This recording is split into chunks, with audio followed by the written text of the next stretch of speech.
Hello guys, आज की जो वीडियो है वो फाइनेंशियल सपोर्ट स्कीम की क्वेरी को लेकर है। देखो, मैंने प्रीवियस वीडियो बनाई थी जिसमें मैंने फाइनेंशियल सपोर्ट स्कीम जो दिल्ली यूनिवर्सिटी की है उसके ऊपर मैंने एक्सप्लेनेशन दिया था अच्छी तरीके से।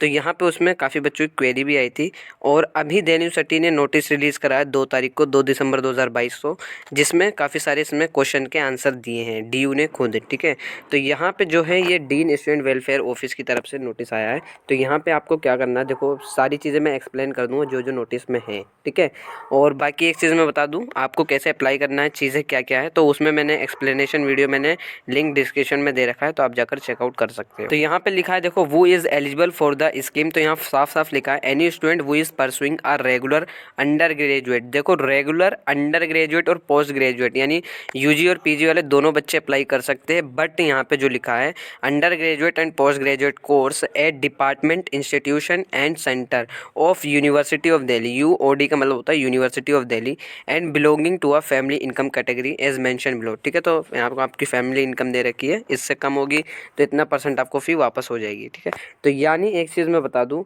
अगर आपको जैसे आप UG कोर्स कर रहे हो या PG कोर्स कर रहे हो तो आपको डिपार्टमेंट मिला है या इंस्टीट्यूशन मिला है या सेंटर मिला है तो ही आप अप्लाई कर सकते हो। और अगर आप UG कोर्स कर रहे हो किसी कॉलेज से, फॉर एग्जांपल आप हंसराज में पढ़ रहे हो या फॉर एग्जांपल आप देशबंधु में पढ़ रहे हो, फॉर एग्जांपल आप KMC में पढ़ लो, क्रोरीमल कॉलेज में पढ़ लो, तो आप लोग अप्लाई नहीं कर सकते क्योंकि ये कॉलेज है, क्योंकि आप कॉलेज को फ़ी पे कर रहे हो। अभी मैं नीचे बता भी देता हूँ, जैसे यहाँ लिखा है I am pursuing an undergraduate course in a constituent college school of open learning non college women education board university of Delhi, am I eligible to apply. तो यहाँ साफ साफ लिखा है student studying in any constituting college, जो आपको college मिलता है, कॉलेज अलॉट हुआ है, तो आप अगर किसी कॉलेज से बिलोंग करते हो DU में, और अगर आप SOL से हो यानी सोल से हो, और अगर आप NC वेब से हो तो यू आर नॉट एलिजिबल, यानी फाइनेंशियल सपोर्ट स्कीम के लिए आप एलिजिबल नहीं हो, साफ लिखा हुआ है यहाँ।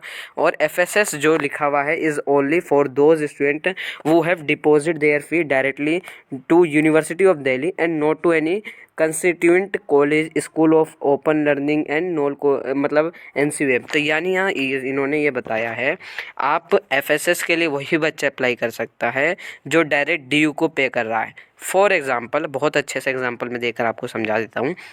देखो होता क्या है, फॉर एग्जांपल आप हंसराज कॉलेज से कोई कोर्स कर रहे हो, BA ऑनर्स पॉलिटिकल साइंस में मान लेता हूँ, आपका कोई भी कॉलेज हो सकता है, आप उस कॉलेज से वहाँ पे पढ़ रहे हो तो आप वहाँ पे कॉलेज को फ़ी पे कर रहे हो। ठीक है, आप हालांकि उसमें कुछ फ़ी होती है, जैसे आपकी यूनिवर्सिटी चार्ज होता है जो 900 रुपये होती है यूनिवर्सिटी डेवलपमेंट फ़ी, एंड आपका 20 रुपये फ़ंड होता है, स्टूडेंट वेलफेयर होता है। तो मतलब कुल मिला के आप 2000 रुपये ही यूनिवर्सिटी को पे करते हो, बाकी आपकी कॉलेज की फ़ी होती है। फॉर एग्जाम्पल मैं मान लेता हूँ आप किसी कॉलेज में पढ़ रहे हो और उस कोर्स की आप 27,000 पे कर रहे हो, तो 27,000 में से सिर्फ आप जो है यूनिवर्सिटी को 1500 से लेकर 2000 तक पे करते हो। बाकी जो 25,000 जो फीस होती है वो आप क्या नाम है DU को नहीं बल्कि कॉलेज को पे करते हो। ठीक है, वो कॉलेज की फ़ी होती है, तो वो कॉलेज के चार्जेस होते हैं। यहाँ पे इन्होंने इसीलिए साफ कहा है जो यूनिवर्सिटी में पे कर रहे हैं। देखो, अगर आपको डिपार्टमेंट अलॉट होता है, फॉर एग्जाम्पल मैं एक एग्जाम्पल और ले लेता हूँ, आप BA ऑनर जर्मन कर रहे हो, आप BA ऑनर जर्मन कर रहे हो, कहाँ से, डिपार्टमेंट अलॉट हुआ है। ठीक है, हालांकि BA ऑनर जर्मन कुछ कॉलेज में करवाई भी जाती है, लेकिन मैं एग्जांपल मान लेता हूँ आपको डिपार्टमेंट अलॉट हुआ है, डिपार्टमेंट ऑफ जर्मनी के रोमन स्टडीज़ करके आपको डिपार्टमेंट अलॉट हुआ, तो यहाँ पे आप फीस जो है यूनिवर्सिटी ऑफ दिल्ली को दे रहे हो। ठीक है, मिला है तो वही बच्चे इस चीज़ के लिए अप्लाई कर सकते हैं। तो आई होप आप लोगों को समझ में आ गया हो। अगर आपकी फिर भी कोई क्वेरी है तो इंस्टा ID मैंने डिस्क्रिप्शन में दे रखी है, तो आप इंस्टा पे पूछ सकते हो। बाकी यहाँ पे I am a first year and first semester student can I apply, तो यहाँ साफ लिखा हुआ है आप अप्लाई कर सकते हो। अगर आपको सेंटर मिला है, डिपार्टमेंट मिला है तो ही आप अप्लाई कर सकते हो। ठीक है, तो मैंने डिपार्टमेंट बहुत अच्छे से आप लोगों को समझा दिया। अगर आपको कॉलेज अलॉट हुआ है तो कॉलेज वाले बच्चे अप्लाई नहीं कर सकते। बाकी एक बार आप क्या करना, मेल दे रखी है DU ने, डीन की तरफ से मेल भी आई है जो मैंने अपनी प्रीवियस वीडियो में बता रखी है, तो उस वीडियो को जाकर आप मेल चेकआउट कर लेना और मेल कर देना यूनिवर्सिटी को। और अगर आपका जो भी कोर्स एंड कॉलेज है मेल कर दोगे तो मेल का रिप्लाई आ जाएगा। वैसे मैंने मेल करी थी तो मेरे को भी मेल का रिप्लाई आया था। ठीक है, तो मेल का रिप्लाई आ जाएगा।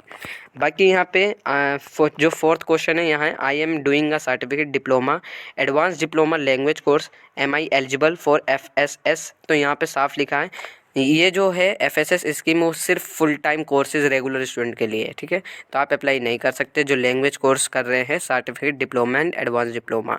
अगर आप ऑनर्स डिग्री कोर्स कर रहे हो लैंग्वेज कोर्स में तो आप अप्लाई कर सकते हो। डिग्री कोर्स होता है आपका जैसे BA honours German, BA honours history, BA honours German हो गया, बीए ऑनर्स फ्रेंच हो गई, तो आप ये कर रहे हो तो आप अप्लाई कर सकते हो, ठीक है। और यहाँ पे फिर आपको कॉलेज देखना पड़ेगा, कॉलेज मिला है तो नहीं अप्लाई कर सकते, डिपार्टमेंट मिला है तो आप अप्लाई कर सकते हो। बाकी यहाँ लिखा है I have essential repeater paper in, तो देखो आप इसेंशियल रिपीटर हो, ये आपकी बैक आई है तो आप अप्लाई नहीं कर सकते, यहाँ साफ लिखा हुआ है। आपको जो फ़ी वापस होगी, जो छठा क्वेश्चन है तो इसमें लिखी हुई है 2 तरीके से फ़ी वापस होगी आपकी, 100% एंड 50%, ठीक है। तो जो मैंने अच्छे से एक्सप्लेन कर रखा है प्रीवियस वीडियो में। और यहाँ पे क्या ये स्कीम एग्जामिनेशन और हॉस्टल फ़ी वापस देगी, तो यहाँ पे जो है स्कीम जो है वो सिर्फ आपको एडमिशन फ़ी वापस देगी और जो भी अदर चार्जेस होते हैं, लेकिन एग्जामिनेशन फ़ी और हॉस्टल फ़ी आपको वापस नहीं होगी, ठीक है। और हाउ कैन आई अप्लाई, तो यहाँ पे इन्होंने लिख रखा है एप्लीकेशन फॉर्म भरना है प्लस जो कुछ डॉक्यूमेंट है 5 से 6 डॉक्यूमेंट जो मैंने ऑलरेडी प्रीवियस वीडियो में बता रखी है, तो वो आपको 5-6 डॉक्यूमेंट और प्लस ये आपका एप्लीकेशन फॉर्म, ये 6 चीज़ें 5 से 6 चीज़ें आपको लेकर जानी पड़ेगी ऑफलाइन। और एड्रेस यहाँ इन्होंने दे रखा है डीन स्टूडेंट वेलफेयर ऑफिस, जैसे यहाँ लिखा भी है dean student welfare office, conference centre, gate number 4, university of Delhi, ठीक है। उन्होंने बात बता रखी है डॉक्यूमेंट की, तो आप चेकआउट कर सकते हो। और यहाँ लास्ट डेट क्या है अप्लाई करने की, तो यहाँ 12 दिसंबर 4 बजे तक है। काफ़ी बच्चे पोस्ट ग्रेजुएट वाले बच्चे ये कहेंगे कि अभी हमारे एडमिशन चल रहे हैं तो हम कैसे करें, तो देखो अभी आपके एडमिशन चल रहे हैं, तो जब आपका एडमिशन कंफर्म हो जाएगा, आपको अगर डिपार्टमेंट मिलता है तो आप अप्लाई कर सकते हो, ठीक है। तो यहाँ पे ये चीज़ लिखी हुई है। बाकी where I to submit my application, देखो where do I submit my application and can I submit my application through email, देखो यहाँ साफ लिखा है इन्होंने कि आप जो है dean student welfare office, conference centre, gate number 4, university of Delhi, इसी एड्रेस पर आपको ऑफलाइन जाकर सबमिट करना है।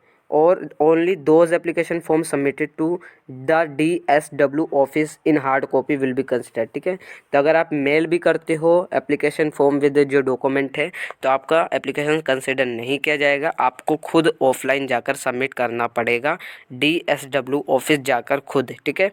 बाकी अगर आपकी कोई क्वेरी है तो आप मुझसे इंस्टा पे पूछ सकते हो।